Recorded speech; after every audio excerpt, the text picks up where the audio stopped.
Welcome friends, 23-24 অর্থবর্ষ শেষ হতে আর মাত্র 8-10 দিন বাকি। অনেকেরই আয়কর সম্বন্ধে টেনশন শুরু হয়ে গেছে। হয়তো এ মাসে অনেকে পুরো মাইনে পাবেন না, ট্যাক্স বাবদ বেশিরভাগ টাকা কেটে নেবে। আমাদেরও এই অবস্থা হতো। তার কারণ আমি যা বলি সেগুলো সব আমার ব্যক্তিগত অভিজ্ঞতা থেকে। তখন আমাদের ফিনান্সিয়াল প্ল্যানিংয়ের কেউ সাজেশান দেবার বা উপদেশ দেবার লোক ছিল না, যার ফলে আগের থেকে প্রস্তুত হওয়ার সুযোগ পেতাম না। ধার দেনা করে ট্যাক্স দিতে হতো। সেই জন্য বলতে এলাম যে মার্চ মাস শেষ হতে আর মাত্র কয়েকদিন বাকি। এর ভিতর যা যা প্ল্যানিং, ট্যাক্স সেভিংসের জন্যে যে সমস্ত ইনভেস্টমেন্ট করার পরিকল্পনা যদি থাকে সেগুলো সেরে ফেলুন। হিসেবপত্র গুছিয়ে রাখুন। এপ্রিল থেকে ট্যাক্স দেওয়া শুরু হয়ে যাবে, পোর্টাল খুলে যাবে। 23-24 হচ্ছে অর্থবর্ষ বা ফিনান্সিয়াল ইয়ার, আর ট্যাক্স দিতে হবে তার অ্যাসেসমেন্টের ইয়ার হচ্ছে 24-25। আজকে আপনাদের জন্য একটা বিশেষ খবর আছে, খুব জরুরি খবর, ইনকাম ট্যাক্স রিটার্ন সাবমিটের ব্যাপারে। যেটা চেঞ্জ হয়েছে এবছর সেটা আপনাদের ভিডিওর শেষে বলবো। অতএব ভিডিওটা ছেড়ে দিয়ে দেখবেন না, পুরো ভিডিওটা দেখুন, তবেই সেই চেঞ্জেসটা জানতে পারবেন। না হলে বিরাট লোকসানের মুখে বা বড় রকম ফাইনের মুখে পড়তে পারেন।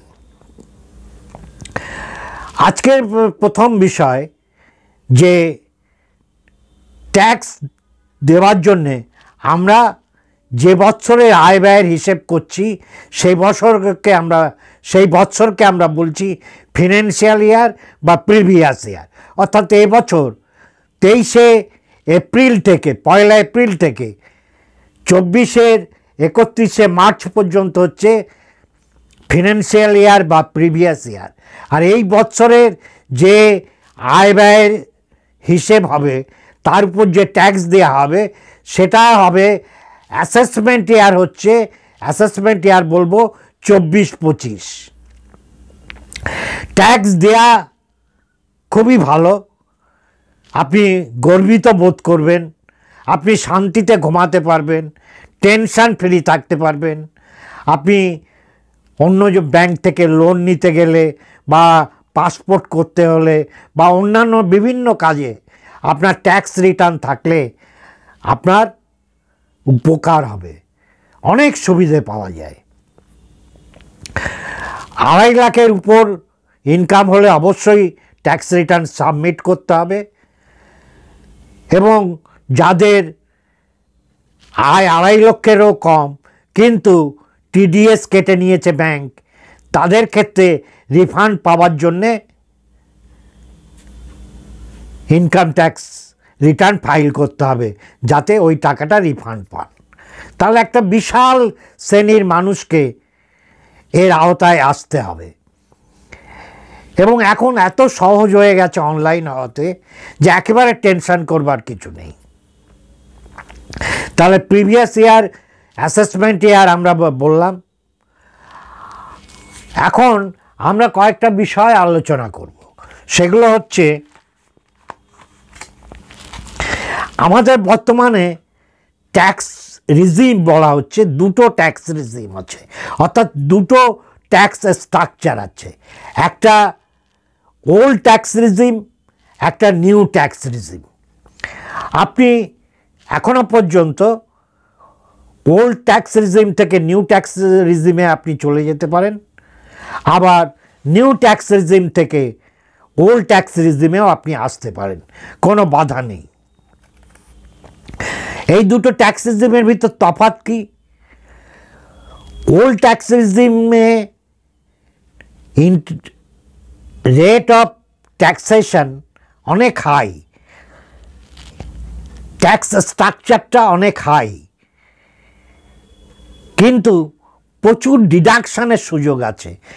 এত ডিডাকশানের সুযোগ আছে যে আপনি 10 লাখ 11 লাখ টাকা আপনার গ্রস ইনকাম হলে আপনি 1 পয়সা ট্যাক্স নাও দিতে পারেন। কিন্তু নিউ ট্যাক্স রেজিমে ট্যাক্স স্ট্রাকচারটা অনেক হালকা, অল্প, রেটটা কম, কিন্তু সেখানে কোনো রকম ডিডাকশানের সুযোগ নেই। শুধুমাত্র স্ট্যান্ডার্ড ডিডাকশান 50,000 চাকরিজীবী বা পেনশনজীবীদের জন্যে, এছাড়া আর কোনো ডিডাকশান আপনি পাবেন না। 80C 80D যেগুলো খুব কমন ডিডাকশান আমরা সবাই পাই, যে LICর প্রিমিয়াম, মিউচুয়াল ফান্ডে ELSS স্কিমে ইনভেস্টমেন্ট করলে, EPF PPF ইত্যাদি 80Cর আন্ডারে এরকম হাউস লোন নিলে তার যে প্রিন্সিপালের টাকাটা 1.5 লাখ পর্যন্ত আমরা ডিডাকশান নানা হেডে পেতে পারি 80Cতে। এরপরে আছে 80CCD ন্যাশনাল পেনশন স্কিম বা অটল পেনশন যোজনা, এতেও আপনি 50,000 টাকা পর্যন্ত ডিডাকশান পেতে পারেন।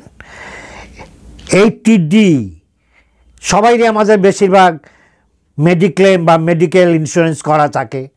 যাদের 60 বছরের কম বয়স তারা 25,000 টাকা পর্যন্ত ডিডাকশান ক্লেম করতে পারেন, প্রিমিয়াম যদি 25,000 টাকা হয়, বা তার বেশি হলে 25,000 টাকা পর্যন্ত পাবেন। সিনিয়র সিটিজেনরা 60 বছরের উপরে যাদের বয়স তারা 50,000 টাকা পর্যন্ত ডিডাকশান 80Dতে পাবেন। এছাড়া এডুকেশন লোনের উপর ডিডাকশান ইন্টারেস্টের উপর 80E 80DD যদি সিভিয়ার ডিসএবিলিটি থাকে নিজের বা ডিপেন্ডেন্ট কারুর, সেক্ষেত্রেও একটা বড় রকম ডিডাকশান পাওয়া যাবে। এছাড়া ফিক্সড ডিপোজিট ইন্টারেস্টের উপর এই 80TTB এর উপর 50,000 টাকা পর্যন্ত সিনিয়র সিটিজেনরা ডিডাকশান দাবি করতে পারেন, এবং যারা সিনিয়র সিটিজেন না তারা সেভিংস ইন্টারেস্টের উপর 10,000 টাকা পর্যন্ত ডিডাকশান দাবি করতে পারেন। এসবই ওল্ড রিজিমে। অতএব আপনাদের কিছু করার থাকলে এই 10 দিনের ভিতর করে ফেলুন। আর নতুবা নিউ ট্যাক্স রেজিমে গেলে আপনার ট্যাক্সের রেট কম, সেখানে মোটামুটি 7 লক্ষ টাকা পর্যন্ত ইনকামের উপর আপনার কোনো ট্যাক্স দিতে হবে না, তার উপরে আপনাকে ট্যাক্স দিতে হবে, কিন্তু কোনো ডিডাকশান ওই 50,000 টাকা স্ট্যান্ডার্ড ডিডাকশান ছাড়া কোনো ডিডাকশান আপনি পাবেন না। আর একটা কথা, যে এই মুহূর্তে ট্যাক্স এভেশন, কর ফাঁকি দেবার চেষ্টা করবেন না। এখন টেকনোলজি এত উন্নত হয়েছে, 26ASে আপনার সমস্ত ইন্টারেস্ট ইনকাম বা অন্য ইনকাম এবং তার থেকে কত TDS কাটা হচ্ছে 26ASে দেখানো হচ্ছে। এছাড়া গত কয়েক বছর যাবৎ ইনকাম ট্যাক্স ডিপার্টমেন্টের পোর্টালে AIS অ্যানুয়াল ইনফরমেশন সিস্টেম বলে একটা পোর্টালে একটা ফিল্ড করা আছে। সেখানে আপনি মিউচুয়াল ফান্ড, শেয়ার মার্কেট, জমি বিক্রি, যেখানেই প্যান রিলেটেড কোনো ট্রানজ্যাকশান করছেন, সেটা বাই অথবা সেল যাই করুন, সেই রিপোর্ট ইনকাম ট্যাক্স ডিপার্টমেন্টের কাছে চলে আসছে, এবং সেটা AIS নামে অ্যানুয়াল ইনফরমেশন সিস্টেমের যে বক্স আছে সেখানে পুরো 1 পৃষ্ঠা 2 পৃষ্ঠা ধরে সেই পুরো বিবরণ দেওয়া আছে।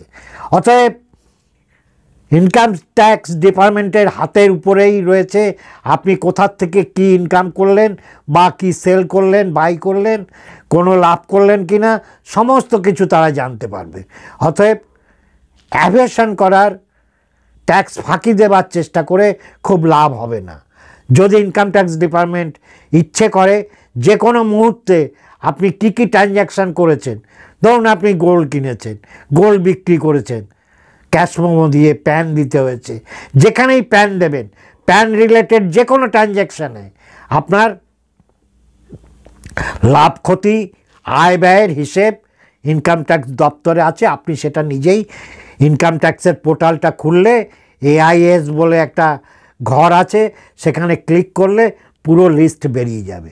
অতএব আপনার এখন কাজ হচ্ছে আপনার কোথা থেকে কত ইনকাম করেছেন সেটা আগে নিজে ম্যানুয়ালি ঠিক করে নিন, করে 26AS এবং AISের সাথে মিলিয়ে নিন, যাতে কোনো ডিসপ্যারিটি না থাকে। অন্তত ওদের ওখানে যা যা রিপোর্টিং হয়েছে সেইটাই যেন আপনার ইনকাম ট্যাক্স রিটার্নে সেটা রিপোর্ট হয়। এবার আসি যে চেঞ্জটার কথা বলেছি সেটা খুব জরুরি চেঞ্জ। সেটা হচ্ছে এপ্রিল থেকে ট্যাক্স রিটার্ন সাবমিট করা শুরু হয়ে যাবে এবং প্রথম টাইম থাকে 31শে জুলাই পর্যন্ত প্রতিবার। তারপরে টাইম বাড়িয়ে উইথ ফাইন 31শে ডিসেম্বর পর্যন্ত এত বছর সাবমিট করা যেত। আপনি নতুন করে সাবমিট করতে পারতেন 31শে ডিসেম্বর।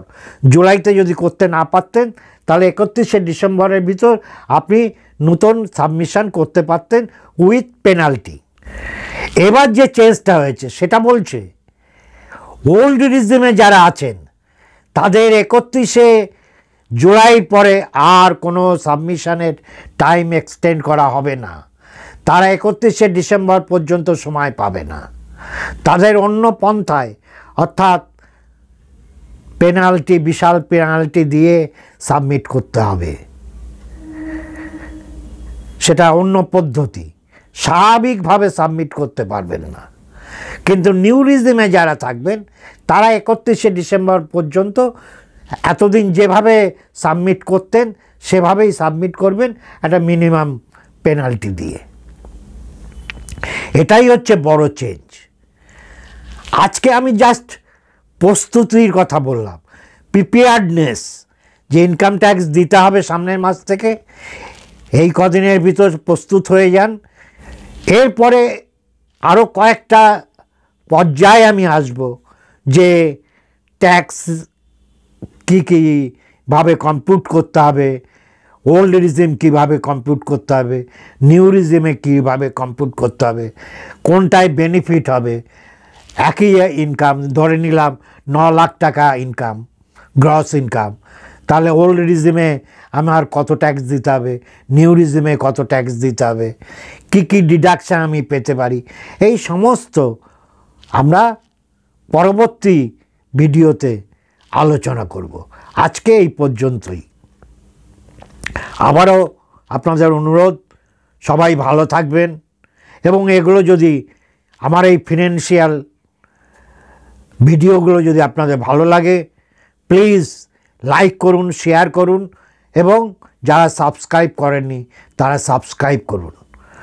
আমি চাই যেটা আমরা হতে পারিনি, আমরা প্রচুর ভুল করেছি, যেহেতু আমাদের ফিনান্সিয়াল এডুকেশন ছিল না, ফিনান্সিয়াল লিটারেসি ছিল না, কেউ আমাদের শেখানোর লোক ছিল না।